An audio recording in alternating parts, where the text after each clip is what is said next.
mga banal. Bukas po ang pagdiriwang ng lahat ng mga kaluluwa. Okay? Hiwalay po yun, honey. So anyway, pero ang ating pong banal na misa ngayon ay inaalay na natin hindi lamang sa ating mga mahal sa buhay na pumanaw na, kung hindi sa atin din. Sa atin din. Alam niyo po, minsan, may nagtanong sa akin, Father, sabi niya, yung mga mahal ko po ba sa buhay na pumanaw na, ay makikita ko pa rin po ba pag ako'y namatay na rin? Sa tingin niyo po. Kailan niyo po sila gusto makita ngayon o pagpanaw na nyo na po? Maganda na yung malinaw at naririnig nila ngayon. Iparinig nyo na. Anyway, ang sagot ko po ay oo. Okay, sabi niya, ay Father, makikilala ko po baga ang mga mahal ko sa buhay pag sila ay pumano na. Ang sagot ko ay oo.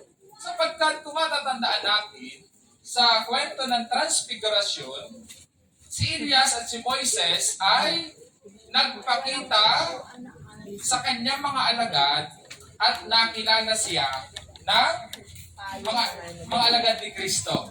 Okay? Nakilala si Elias at si Moises. Mantalang matagal ng patay si Elias at si Moises. Okay? So nakilala.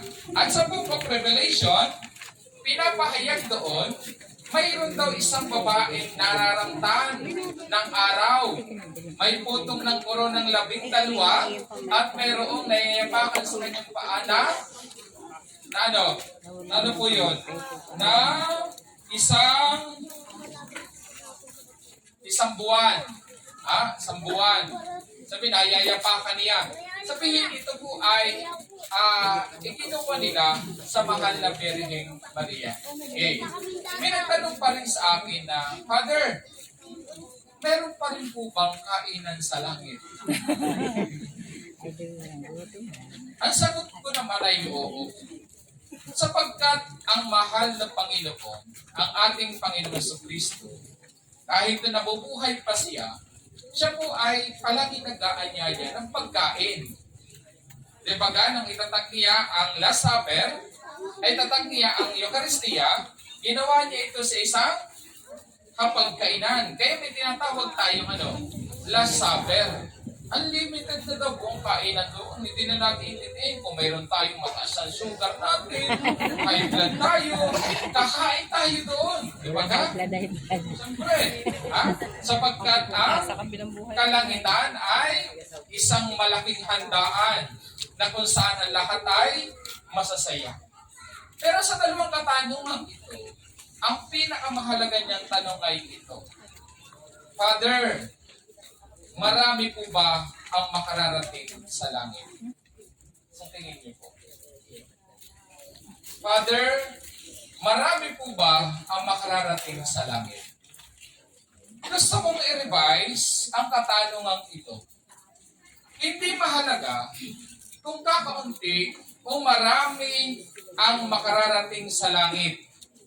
Ang magandang tanong ay ito, kasama ka ba?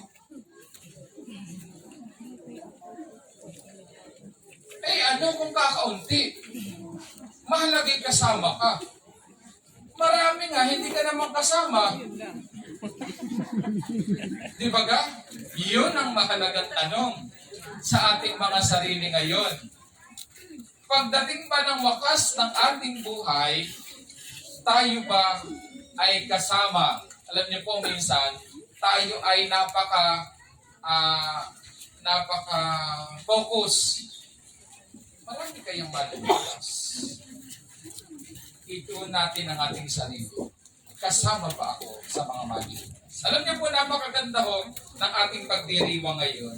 Sapagkat ito po ay nagpapaalala sa atin na tayong lahat, bago tayo makarating sa kalangitan, ano po dapat natin gawin? Dapat muna tayong magpakabanal. Kaya nga po tayo may konsepto ng purgatory. Ang ibig sabihin ay, ano ibig sabihin po ng purgatory? Alam na lang po ng nanay ito. Yung anak niyo po, kapag maraming bulati sa tiyan, anong ginagawa? Pinupurga. Ano ibig sabihin ng purga? nililinis. Okay. Ibig sabihin, may purgatory tayo, nililinis muna, pinagagawang banal, kaya mahalaga yung panalangin natin upang tayo ay makarating sa kalangitan. Ano pong tawag natin ngayon? Halloween. Okay, Halloween. Alam niyo po, nagkakaroon ng maling konsepto pag sinabing Halloween, katatakutan daw. O, pag may nabumati po sa inyo ganito, okay. Ang halo po ay mula sa Old English na ibig sabihin ay holy. To make holy. Okay, halo, holy. Kaya kapag pinati ka po ng Happy Halloween, ang ibig sabihin niyo ay magsumikap ka sa iyong buhay na maging banal. Malinaw po sa atin yun kapag ka ikaw ay binati ng Halloween o narinig mo ang isang Halloween, hindi ibig sabihin ay katatakutan kung hindi may hamon sa atin na magsumikap tayong maging banal. Okay? Maging banal. Ngayon, paano tayo magiging banal? Alam niyo po, una, minsan sa ating buhay, ay parang itinuturing natin na ang pagpapakabanal, bago daw po maging banal, kailangan daw po maging pare ka muna at maging madre. O kaya naglilingkod ka sa simbahan bago maging banal. Baliktarin po natin at baguhin natin ang konseptong ito. Ang pagpapakabanal ay posible na makamit natin sa pang-araw-araw nating pamumuhay. Paano? Sabi po ni Mother Teresa of Calcutta, paborito kong santa, sabi niya, hindi naman tayo inaasahan na gumawa ng malaking bagay, pero gumawa tayo ng maliit na bagay na nagagawin natin, pero laki pa natin ito ng pagmamahal. Alam niyo po, ito po yung malaking hamon sa atin. At tatanungin natin sa mga nanay na nandirito, pag kayo pala nagluluto, at kayo ay nagluluto ng may pagmamahal, at kayo naglilinis ng bahay na may pagmamahal, naghuhugas kayo ng pinggan na may pagmamahal, kayo pala inagiging banal. Pero tignan niyo po pag nakasimangot, masama ang mukha. Nakakasurat din. So, paano tayo naging banal? Ibig sabihin, hindi tayo nagiging aware, pero yung ginagawa natin, nagbibigay sa atin ng kabanalan. Pero may key point, ano po?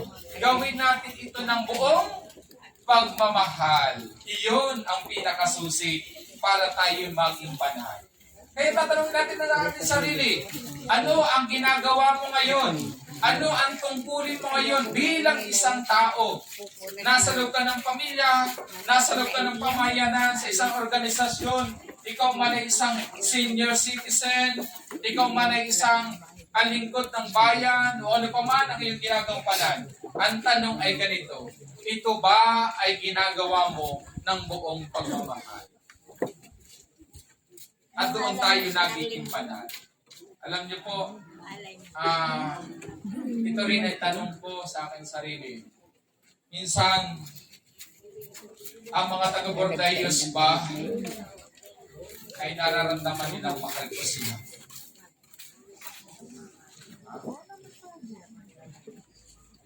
Siguro yung iba. Pag nabigyan ng bigas. Mahal ako ni Father kasi nabigyan ako ng bigas. Mahal na. Mahal na. Mahal na. So, mga minamahal kong mga kaibigan, magiging banal tayo kapag tayo ginagawa natin ang isang bagay na mayroong pagmamahal. Pangalawa po, pinapakita sa atin ng mga santo na ang daan ng kabanalan ay ang pagtitiwala sa Diyos sa lahat ng bagay. Pagtitiwala sa Diyos. Okay? Alam niyo po itong mga santong ito pong tatandaan natin. Ano pong sinasabi sa Ebanghelyo? Sabi doon, Bahala daw ang mga nagugutom at nauuhaw sa katarungan, sapagkat sila'y makararating Tayo ka na. sa kalangitan. Ay, salamat. So, bakit sila mapalad? Sapagkat sila ay ano? Sapagkat sila ay nagtitiwala sa Diyos. Okay? Bakit tayo may konsepto ng bahala na? Saan po nang galing yun? Anong tawag natin ng mga ninuno natin na dati sa Diyos? Bathala. Okay? Meron tayong konsepto ng bahala na. Okay? Sapagkat inaari natin na bahala na ang Diyos para sa atin. Pag sinabi nating bahala na, ang ibig sabihin nito ay bahala na ang Diyos na gumabay sa akin. Alam niyo po, tingnan natin yung spiritualidad dito. Pag sinabi nating bahala na, ibig sabihin wala akong kakayahan, ipinagpapasa Diyos ko na ang lahat. At napakalalim na spiritualidad dito. Bakit? Sapagkat lahat ng ating kakayahan, lahat ng ating ginagawa ay ipinagpapasa Diyos natin. Sapagkat wala tayong magagawa kung hindi at kahiwalay tayo sa Diyos. Sana'y malinaw sa atin ito. Dibaga, alam niyo po, may mga taong mayayabang. Sinasabi nila na kaya ko ito na nakuha ay sapagkat dahil sa kakayahan ko. Mas marirealize natin ang ating buhay na kailangan natin ng Diyos kapag tayo ay hindi na makalakad. Alam niyo po, tabi-tabi naman po ha, hindi ko naman po kayo kilala. Marami sa atin na kung kailan uugot-ugot na, saka magsisikap magsimba. Ano eh? At nang malakas pa, ay hindi kilala ang pare. Father, magsiserve ako pag ako retired na. Tira-tirahan ba ang Diyos? Diba ga? So magandang itanong natin yan. Kailan natin kailangan ng Diyos? Kapag tayo mahina na. Kailangan ilagay natin sa isipan natin na kailangan natin ng Diyos palagi. Sapagkat ang Diyos ang gagabay sa atin kahit tayo'y malakas pa sa ating buhay. Tandaan natin, ang buhay natin sa mundong ito ay hindi natin hawak. Anytime pwede tayong kuhanin ng Diyos. Kailan tayo magsiserve? Sa lahat ng araw ng ating buhay, kailangan natin ang Diyos. Nakasandal palagi dapat tayo sa Diyos. Okay? Mga minamahal ko mga kaibigan, at panghuli na gusto ko po ulit itanong sa inyo ang katanungan. Sa lahat po ng aking sinabi, tatanungin natin ang ating mga sarili. Pagdating ba ng wakas ng aking buhay, ako ba'y kasama? Ako punta sa kalangit. Ako ba'y nagtiwala sa Diyos? Nagpakabanal ba ako sa pamamagitan ng paggawa ng mayroong pagmamahal? Uli-ulitin ko ang ating paksa. Maganda yung paksa natin. Ano sabi? Sana'y magkita-kita tayo sa lahat. Sasabihin natin, ay kumare, nandito ka pala. Nakarating ka ngayon, salamat sa Diyos. Nandito ka rin pala sa langit. At siguraduhin niyo wala kayong utang. Pag kayo naman.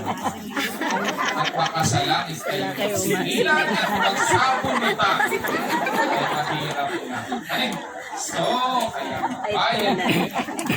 Hindi sa mga material na bagay din kung hindi sa kasalanan mong ginawa. Ay mahirap na. Baka magkagulo si San Pedro pag-aawat sa inyo. Kaya tayo ay magpapahit ng ano? Kahit ang utang ng kasalanan. Amen? Amen! Happy Halloween po sa inyo. Talapakan natin ang Panginoon. Ito ang homilya mula kay Father Junard ng Paris Priest ng Bordes. Sumasampalataya ako